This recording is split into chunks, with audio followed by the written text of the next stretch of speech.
Hello everybody, it's Shelly. Today is Monday, May the 26th, 2025. I have the day off today, and so I started FFOing a piece and decided that I should do a tutorial. I haven't done a tutorial in quite a while.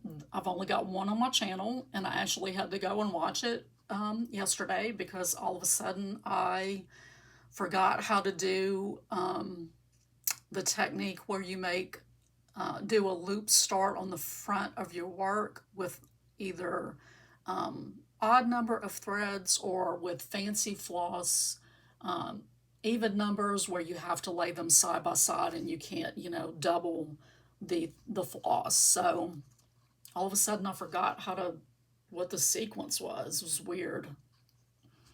So anyway, yeah, if you're interested in learning how to do that, that's been really a big game changer in my stitching life. But it has the most views of any video on my channel, so I really should do more tutorials. Of course, I would need to actually like finish stuff to be able to do finishing tutorials, right?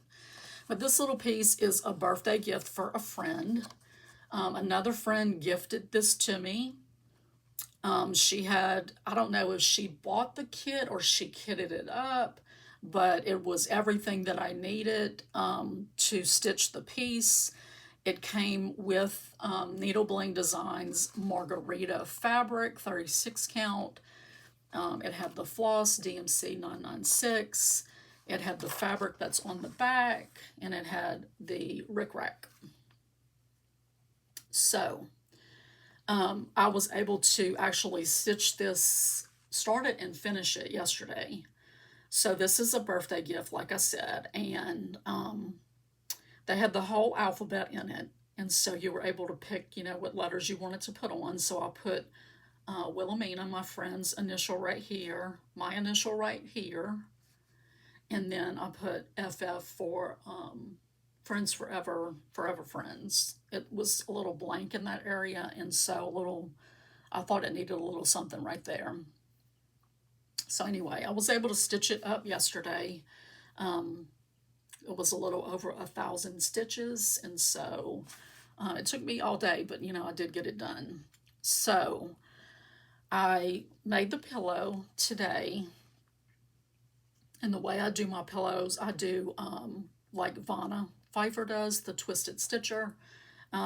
There's a seam right here, so I cut the backing in half and then sew it, leaving an opening, and that way you can turn it right side out through the opening and stuff it through the opening, and then I do a little ladder stitch with some matching thread to close it up. And I mean, if you look real close you can see them, but it's not real obvious.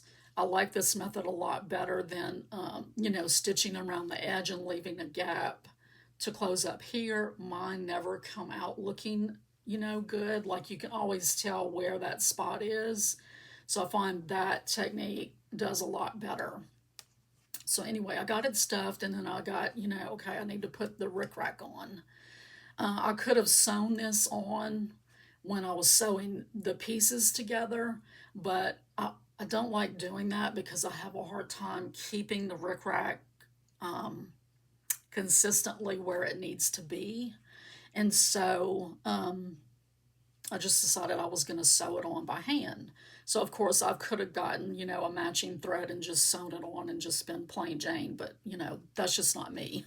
So, I mean, and it's Needle Bling Designs, right? I like some bling.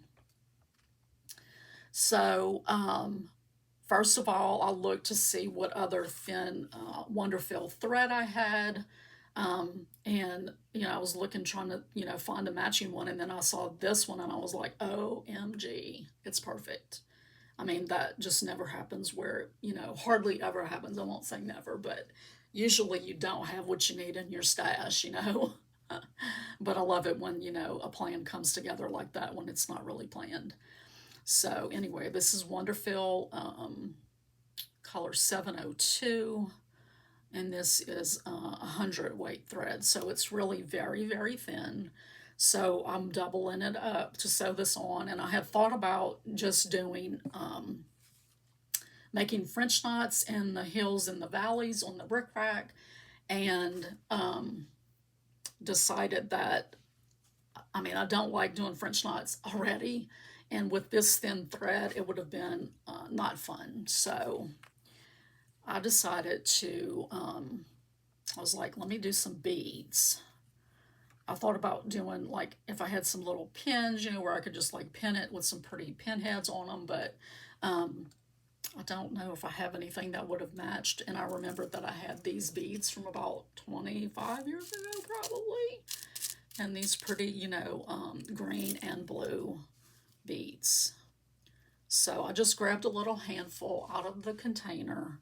I'm not using these darker ones. And this has got a little bit of other stuff mixed in with it. But anyway, these are the ones that I'm using. So I started down here on the bottom. Sorry, down here on the bottom. I filmed this already and thought I was in camera when I was sewing, and I wasn't. I don't know why. So now I'm going to be like extra worried about getting out of frame. Anyway, I started down here at the bottom, made a knot in my doubled up thread, brought it up through the pillow, and then secured that first little piece of, you know, the rickrack. Now I will overlap this with, when I get to the end. Just did, you know, little running stitch, and then the beads are placed in the little valleys. So I've made 2 corners. This is not difficult to do. It's just a little fiddly. And so, but I'm going to show you what I did. Okay. So I just take a little running stitch, try to keep this where it's laying right over the seam right there. So take a running stitch and come out right where you want that bead. And then I just put a bead on the needle and let it I just let it fall. I mean, you can put it up here and hold it in place. I just find it's easier to just take a little bit of a little bite of the rickrack and the fabric, and then I come out at the top of the mountain, and then this will tend to get twisted. So if you hold it and sort of slowly pull it through, you know, it doesn't twist as much. Okay, so let me do one more, and then I'm going to stop it and make sure that this is in frame and in focus. So a little running stitch, and come out where you want the bead.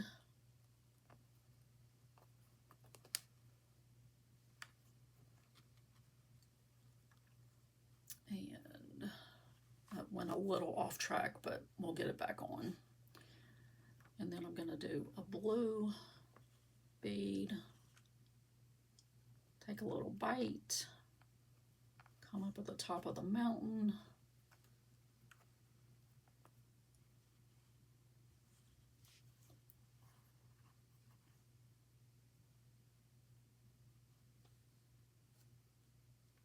and then just pull it.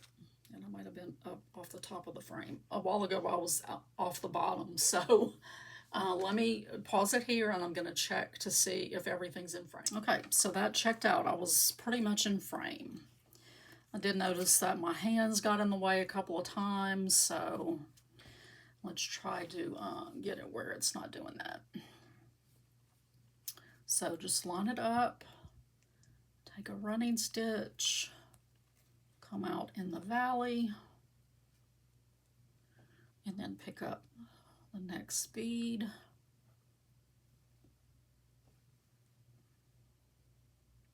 And then just take a little bit of a stitch right there, and then come out the top of the mountain. Let me get this lined up. Okay.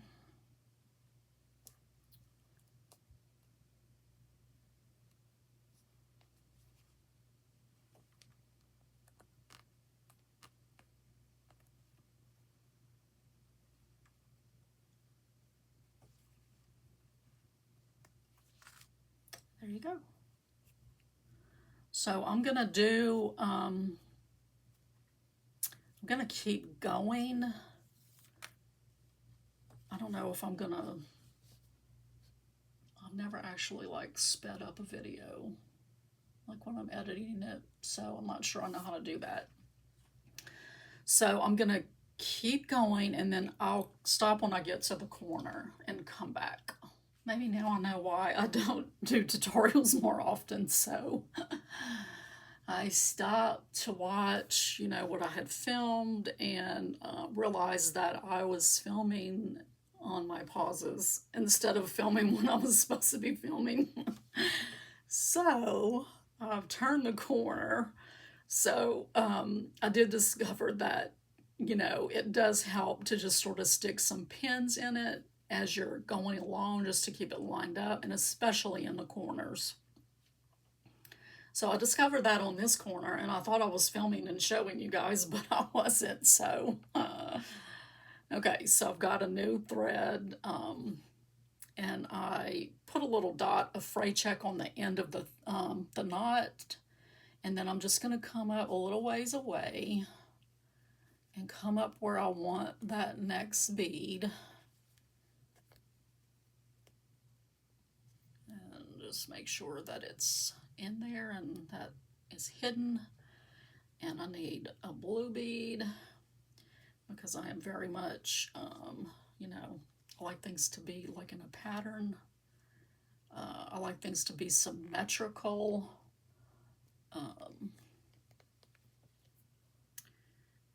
And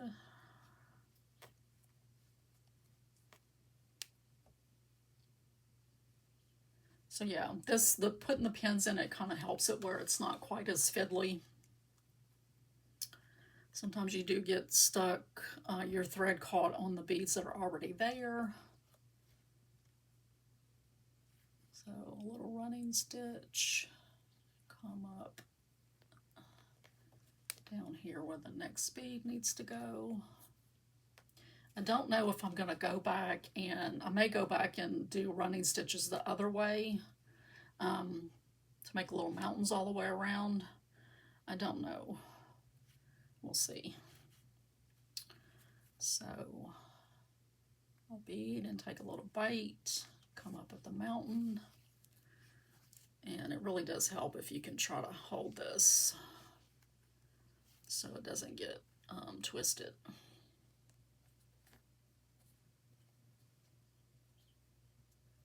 And if it wouldn't be for my hand getting in the way of the camera, I would have done that. You know, I wouldn't have done it like that. I would have pulled the needle with my dominant hand. So a running stitch, come up in the valley. And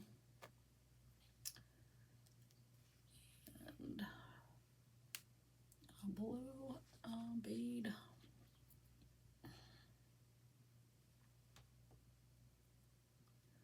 A little bite through the pillow, up at the mountain.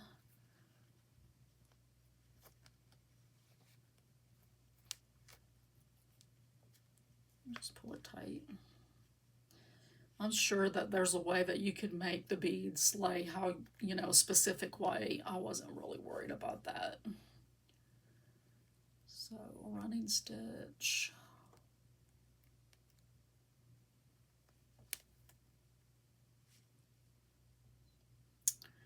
And a bead. And then we'll come to the corner.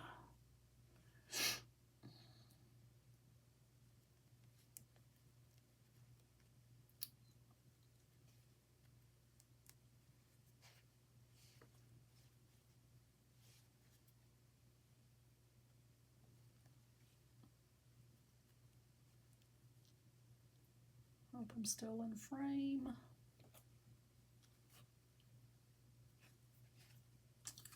And I'm going to go ahead and pull the pin out. And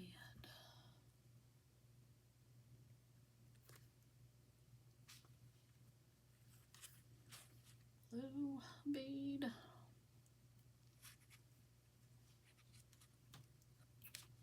Let's see. I'm going to go ahead and line this up. I hate Rick Rack. Not really, but you know, that bugs me that it's opposite. So,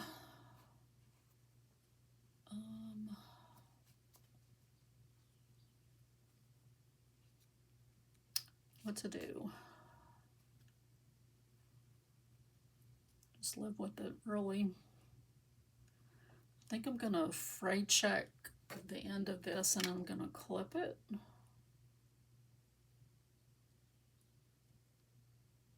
To get rid of all those furries.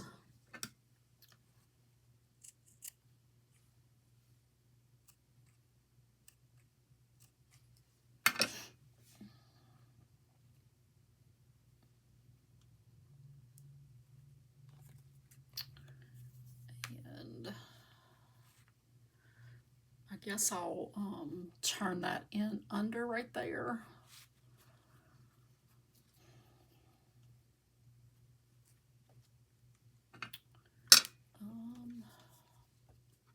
Go ahead and fray check it.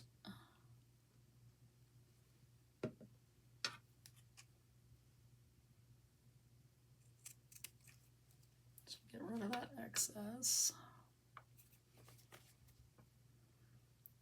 And then I'm just going to fold this under.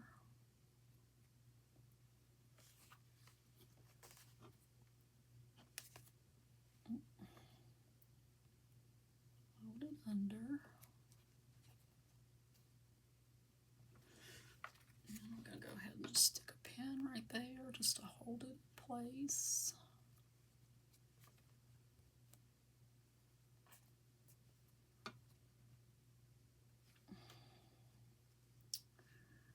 Maybe tuck that in too. Yeah, okay.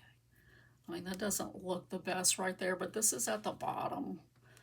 No one's ever going to really see it, but you know, if it bothers you, then I guess you just have to try to get it where it doesn't bother you anymore.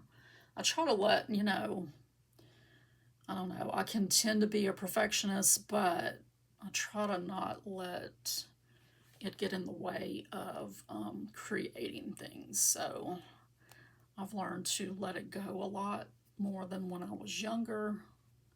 Of course, you know, we all get wiser with age, right? So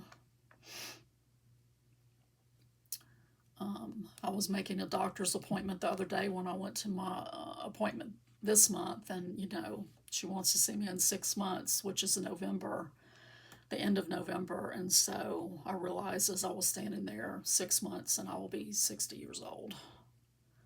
It's really, it's just crazy to think about that. It's crazy how fast it goes.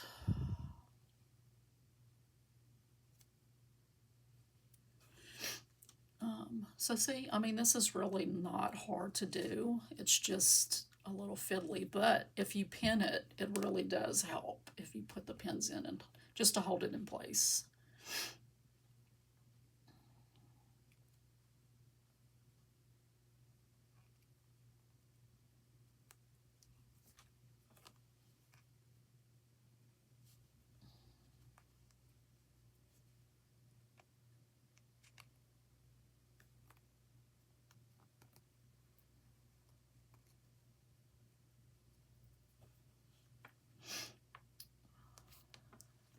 Out.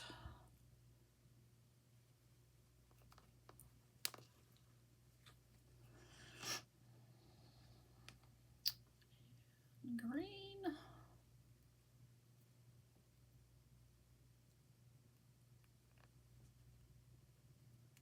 Push that up a little bit so it's more centered.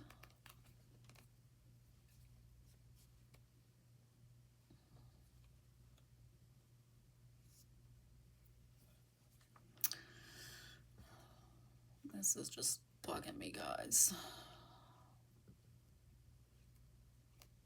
See if I can tuck that under more.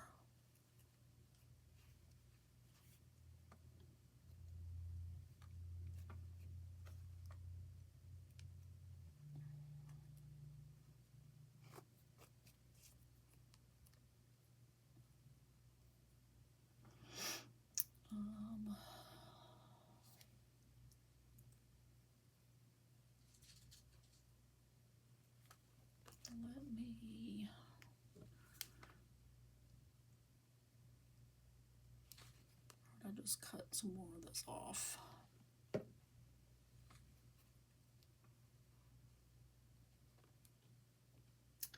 And I know it's probably better to let this dry, but I'm impatient, so.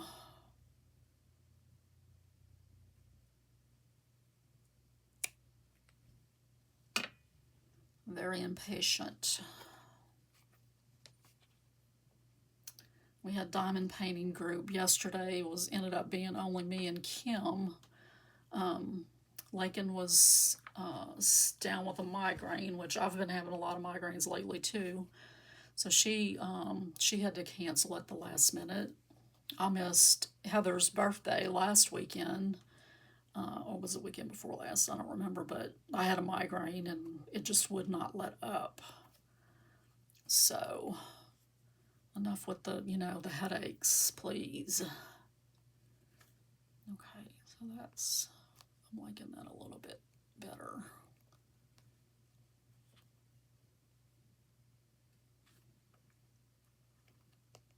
But anyway, it was just me and Kim, and Malachi came, but he didn't diamond paint.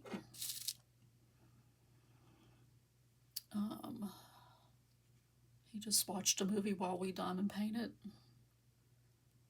My friend Terry was at a fish fry with her family in Mississippi. So she didn't come.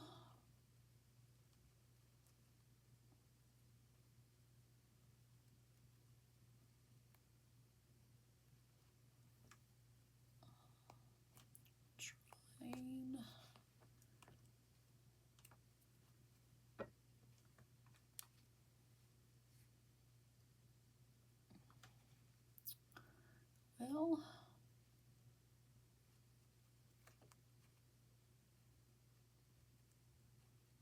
oh, I'm just going to go ahead and tie this off because you see what happened? I would need to put a green bead, and then I got another green bead right there. So I'm just going to go ahead and trying to tuck that a little bit further under. I'm just going to do this. Try to just get that secured. And let's come up and do another little bite with that. Okay, I'm not crazy about the way this end is coming out, but like I said, I don't think Nina's gonna say, "Oh, why did you finish it so bad?" I mean, really. So I'm gonna just come under here and make a knot. I don't remember. I thought I filmed this earlier and it wasn't filming, so I don't remember if I came back and did it again with you guys or not. But just take a little bite and run the thread through the loop, and take another little bite and through the loop again.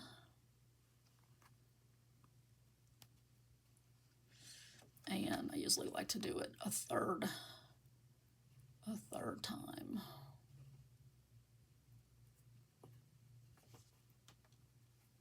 And then I am going to put some fray check on the knot. And I apologize if I did come back and show you this. I just don't, I know I did it, but like I said, I was off camera when I thought I was on camera. So I'm going to do a little dot of fray check. And snip it. And that will just have to do. So, yeah, so that's sort of what it looks like. I don't think I'm going to go back and add more stitching. I'm just going to leave it like it is. Could have done beads at the top as well, but I just didn't want to. I don't know, I felt like that would have been a little bit too much, so.